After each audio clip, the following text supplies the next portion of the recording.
What's up everyone, I'm Galarian Moltres, and in today's video I'm going to be showcasing some battles in the Halloween Cup running a double dark flying team, but I'm not going to be running Mandibuzz. Instead I'm going to be running Galarian Moltres and Shadow Honchkrow. So two Pokemon you don't see in the Great League very often. Galarian Moltres is because it's extremely difficult to obtain, so if you are super lucky and you do have one, I think it's actually very strong in this meta, so you should give it a try. And then we got Shadow Honchkrow, a Pokemon people choose not to run because it's very difficult to use, insanely attack weighted, it can put in so much work if you can align it right, but also it does very much struggle up against Pokemon that have very high fast move pressure, so definitely a risky one to run, but can feel very rewarding when you do get those wins. Now in the lead we're running a poison and water type, but we're also not going to be running the obvious choice in Toxapex, because you guys know I don't really like to run these bulkier Pokemon, I like to take more risks, so we're going to be running Qwilfish in the lead. We got Poison Sting, Aqua Tail, and then Ice Beam for coverage. Against Pokemon like Dragalge, against flying types, it's very nice to have that Ice Beam coverage, although it does mean that up against Pokemon like Azumarill for example, we really can't hit for that much damage. So with that being said, let's get into the question of the day. What's the rarest Pokemon you've ever built for the Go Battle League? Let me know in the comment section below, and with that being said, let's get into the battles now. Alright, so going into the first battle here, we lead Qwilfish into Nidoqueen, so this is a really good lead for us. They have to go for an Earth Power if they want to do any real damage. We're going to go for an Ice Beam here. I don't expect my opponent to shield up. It lands, it does quite a lot of damage, and it means we can come in with our Galarian Moltres. We're going to shield this, thinking it's probably going to be a return. It is a return, so that's a good shield, and from this range, we should be able to just wing attack, farm them down. I'm not going to shield this. If they do get to another return, that's fine, but they don't. They get to the foul play, and I'm able to comfortably tank that. Now we have a ton of energy on our Galarian Moltres. You can see we're running payback at this time, but it doesn't really come in handy that much, so I will be TMing it away eventually. But here, this Nidoqueen gonna go for a Poison Fang, but unfortunately for them, we hang on. Galarian Moltres is actually decently bulky, nowhere near as bulky as a Mandibuzz, but that Brave Bird did massive damage.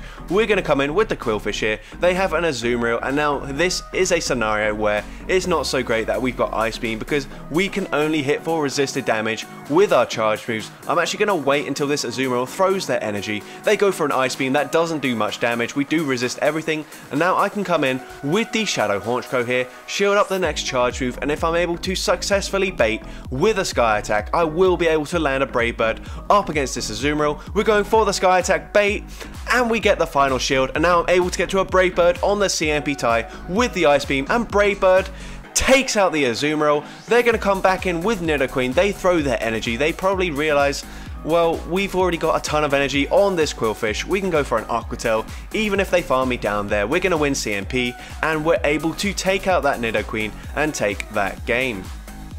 So GG's to that opponent there. Into the next game, we lead into a Toxapex, and this is a little bit tricky, but we are going to be resisting everything they throw, whilst they're also resisting what we throw. So we're going to farm up to basically 100 energy here. We don't really want to go over, so that's why we do throw the resisted Aqua Tail here. They do throw on the CMP tie, it's a Sludge Wave, and now we're going to bank the rest of that energy and swap into our Galarian Moltres. Now from here, we're going to go straight for the Brave Bird. Will my opponent respect the damage? They do, but that is fine. They're going to go for a charge move here. They have to go for a Sludge Bomb, because if they go for a Crunch, it is resisted, and even with a triple debuff defense, we're able to tank it. We go for a second Brave Bird. We get all shields down, and you guys might know this already, but when shields are down, Shadow Honchkrow absolutely goes to town. We're going for an Ice Beam here. It's going to do more than an Aqua Tail, and it should put them into range where I should be able to snarl, farm them down with my Honchkrow. I'm going to let the charge move go through, put it all on the Shadow Honchkrow here. We're going to shield up this charge move because we kind of have to shield everything.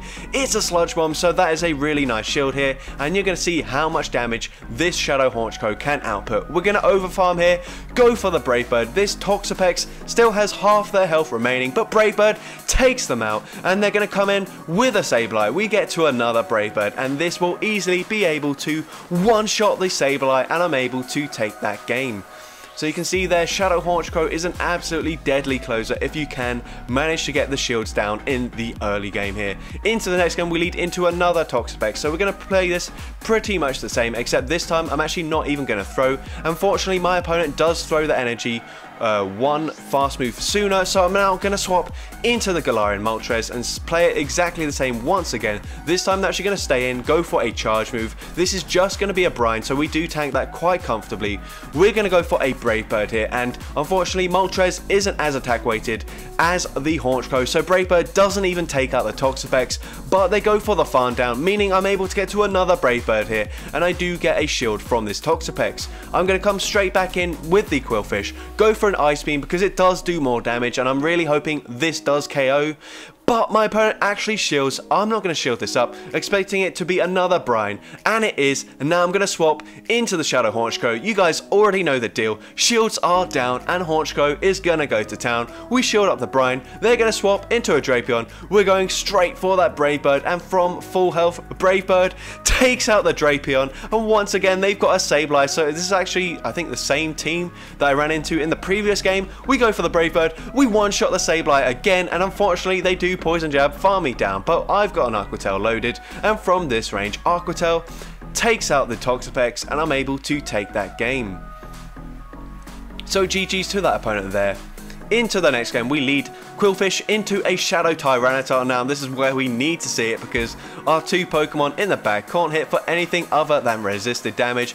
We're going to go for the Aqua Tail. We get a shield from this Tyranitar. My opponent swaps out there into a Wormadam Trash. We double resist the confusion damage, but we do have to shield the charge moves because Shadow Honchkrow is extremely glassy. I'm debating whether I go for a Sky Attack or a Brave Bird here. I go for the Sky Attack, and Sky Attack isn't enough to put them into range where I can comfortably snarl them down, so I'm actually going to throw another charge move. I really don't want to use both shields here because I know that Shadow Tyranitar can be absolutely deadly if they get all shields down. We're going to go for the Sky Attack. That's resisted. That's not even the hard-hitting move from Shadow Honchkrow, and it does so much damage to the Shadow Tyranitar. And from this range, they're going to go for a charge move. I'm actually going to put it on Moltres to be able to wing attack, farm down this Tyranitar, and we are able to before they get to a charge move, which is great.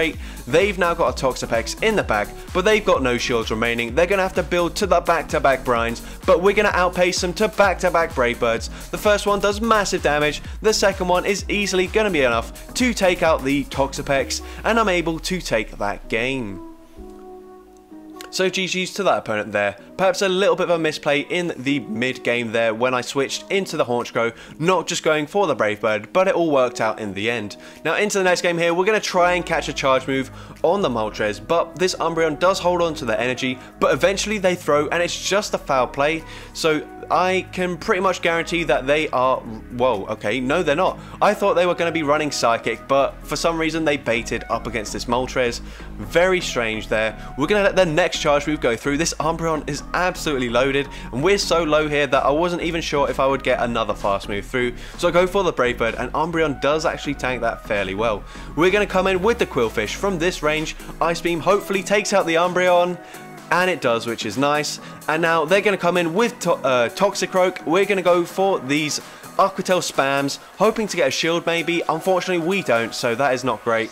We're going to go for another Aqua Tail here. We kind of have to stay in because the counter damage really does add up against the Shadow Honchkrow. So we're going to go for a shield here. They get to a Mud Bomb. We're going to go straight for the next Aqua Tail, really wanting to get rid of this Toxicroak. My opponent double shields the Toxicroak. And at this point we can get to the charge move, but I'm really not sure that Honchkrow is going to be able to take out whatever is in the back with no shields remaining. So we're going to come in here. We actually shield a Mud Bomb, which is kind of annoying, but we are so glassy, we have to shield everything. We go for the Sky Attack, and unfortunately they've got an Obstagoon in the back. We're barely able to get to one more Sky Attack, but from this range, Sky Attack isn't going to be enough to take out the Obstagoon, and they're able to counter farm me down there. So we do go 4-on-1 in that set, but we got tripped up a little bit by the massive counter damage that was being outputted by the Toxicroak and also the Obstagoon up against the Shadow Honchkrow. So Unfortunately, we do lose that one, but into the next game here, we try to catch a charge move once again.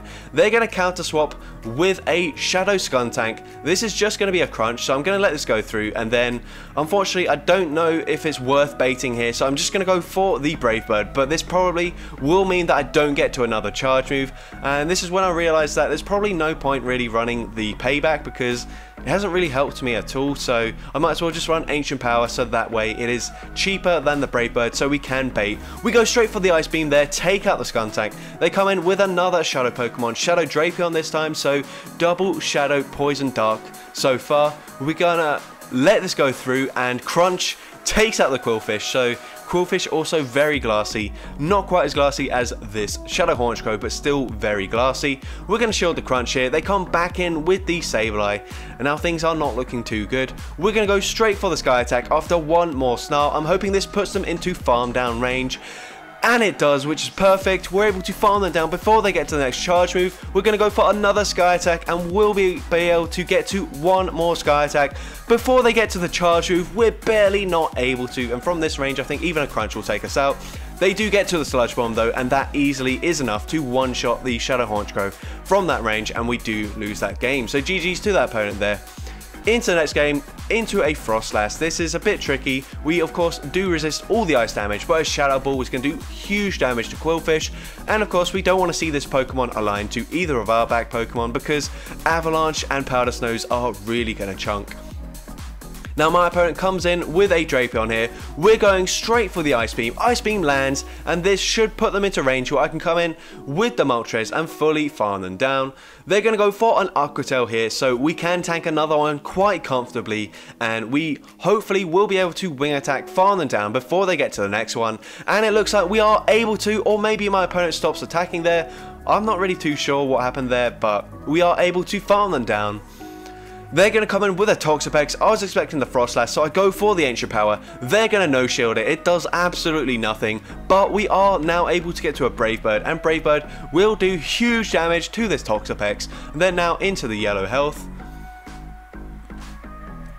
We're going to come in initially with the Shadow Honchkrow, but swap trying to catch a move or just take the damage from this Toxapex, because everything is resisted. So even though Qwilfish is very squishy, we do resist it, so we are able to tank it. We're going for an Aqua Tail here, just waiting for them to switch out, and they finally do switch out here. So we're going to offload our energy now, go for an Aqua Tail up against this Frostlass. We're able to get to another Aqua Tail here, and this will put them into range where I will be able to Snarl, farm them down, and now it's just a case of whether this Toxapex has got a charge move loaded. They did farm up quite a lot of energy before swapping out, and they are able to get to a charge move here. If it's just a Brine, we might even live it, but it's a Sludge Wave, and Sludge Wave easily one-shots the Shadow Honchkrow, so we do lose another game there. So GG's to that opponent there.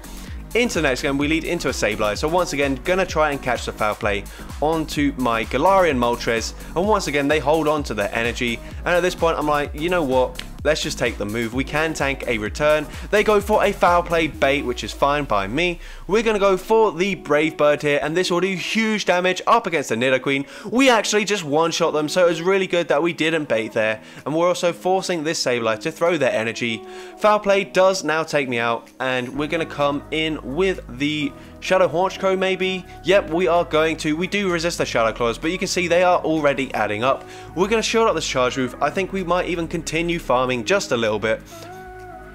No, we actually swapped there, and I didn't realize they were already at another charge move, so unfortunately, we do tank the foul play there. We're going to go for an Aqua Tail here, and Aqua Tail should be enough to take out the Sableye, and what do they have in the back? It is a Drapion, and unfortunately, this is going to be very tricky here. We kind of need to get a shield from this Drapion. They no-shield an Ice Beam. If we can go for an Aqua Tail here, this might even put them into range where I can Snarl, farm down this Drapion. They realize that Sky Attacks are going to do a lot more damage than an Aqua Tail, so they do no shield it there, but I'm able to Snarl, farm down the Drapion, and take that game.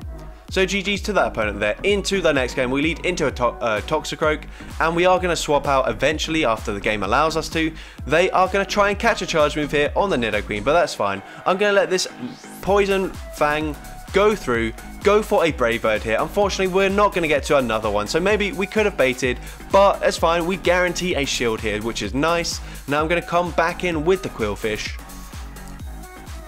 and we're just going to farm up a ton of energy here. Going to shield the first charge move. Actually, no, we're going to let it go through. It's just a poison fang, so that is great. We're going to overfarm, now go for the Aqua Tail here. And from this range, against a shadow, we're actually able to take out the Nidoqueen, which is nice. We're going to shield this up. We kind of have to. We already know that the counter damage is absolutely going to add up against the Honchkrow. We're going for an Ice Beam, guarantee that KO.